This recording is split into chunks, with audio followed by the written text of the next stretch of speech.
ನಿಮ್ಗೊಬ್ಬ ವಾರಸ್ದಾರ ಬೇಕು. ನಿಮ್ ವಂಶ ಉದ್ಧಾರ ಮಾಡಕ್ಕೆ ಒಂದು ಗಂಡ್ಮಗು ಬೇಕು. ಅದನ್ನ ಕೊಡಕ್ಕೆ ನಾನು ಸಿದ್ಧವಾಗೇ ಇದ್ದೀನಿ. ಆದ್ರೆ ಈಗಿನ ಪರಿಸ್ಥಿತಿಲಿ ಅದೆಲ್ಲ ಹೇಗ್ ಸಾಧ್ಯ?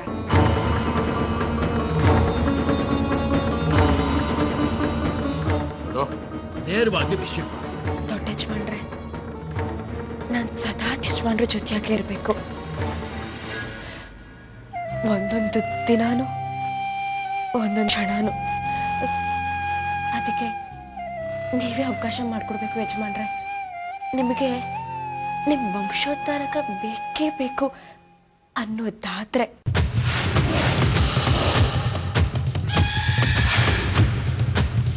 ದ್ರಾವಣಿಯಮ್ಮವ್ರೆ, ನಿಮ್ಮ ಹತ್ರ ವಸಿ ಮಾತಾಡ್ಬೇಕು. ಇಷ್ಟೊತ್ತಲ್ಲಿ ಎಂತದೇ ಮಾತು? ನಂಗೆ ನಿದ್ರೆ ಬರ್ತಿದೆ. ಇವಾಗ ಹೋಗಿ ಬೆಳಿಗ್ಗೆ ಮಾತಾಡಿದ್ರಾಯ್ತು. ಅಯ್ಯೋ, ನಿಮ್ ನಿದ್ದೆ ಮನೆ ಹಾಳಾಯ್ತು ಕಂದ್ಬಿಡಿ. ಅಲ್ಲ, ನಿಮ್ಮನ್ನ ಈ ಕ್ವಾಣೆ ಒಳಗ್ ಬಿಟ್ಟು ಶ್ರೀಕಾಂತಪ್ಪ ಅವ್ರು ನೋಡಿದ್ರೆ ಹತ್ತ ತಿರ್ಕೊಂಡು ಆಕಾಶ ನೋಡ್ತಾವ್ರಿ. ನೀವು ನೋಡಿದ್ರೆ ಸಂದಾಗ ಮನೆ ಕಂಡು ಹೊರಕೆ ಹೊಡಿತಾ ಬಿದ್ದಿದ್ದೀರಿ. ಅಲ್ಲ, ಜೀವನದಾಗೆ ಊಟ ನಿದ್ರೆ ಅಲಂಕಾರ ತಿದ್ಬಿಟ್ರೆ ಮುಗಿದೋಯ್ತೆ. ಹಿಂಗೆ ಆಗೋಗ್ಬಿಟ್ರೆ ನಮ್ ಪಿಲಾನೆಲ್ಲ ಯಾಕೆ ಕೊಟ್ಟೋಯ್ತದೆ ಕಣ್ರವ. ಮತ್ತ ನೀನೇನ್ ಮಾಡ್ಬೇಕು ಚಂದ್ರಿ? ಹೇಳಿ, ನಾ ಹೇಳ್ತೀನಿ.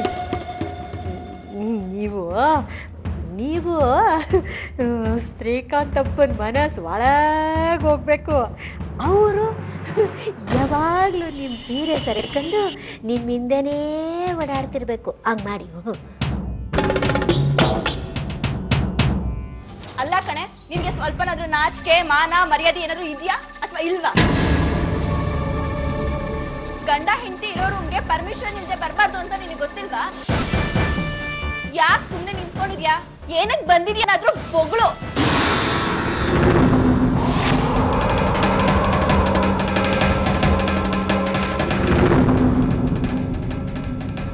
ಇವಳನ್ನ ನಾನ್ ಕರ್ಕೊಂಡು ಬಂದೆ.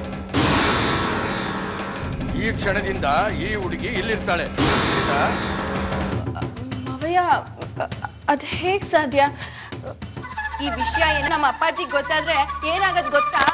ಅವ್ರಿಗೆ ಈ ವಿಷಯ ತಿಳಿದ ತಕ್ಷಣನೇ ನಿನ್ ತವ್ರ ಮನೆ ಸೇರ್ಕೋತೀಯ ಶಾಶ್ವತವಾಗಿ. ಅರ್ಥ ಆಯ್ತಾ?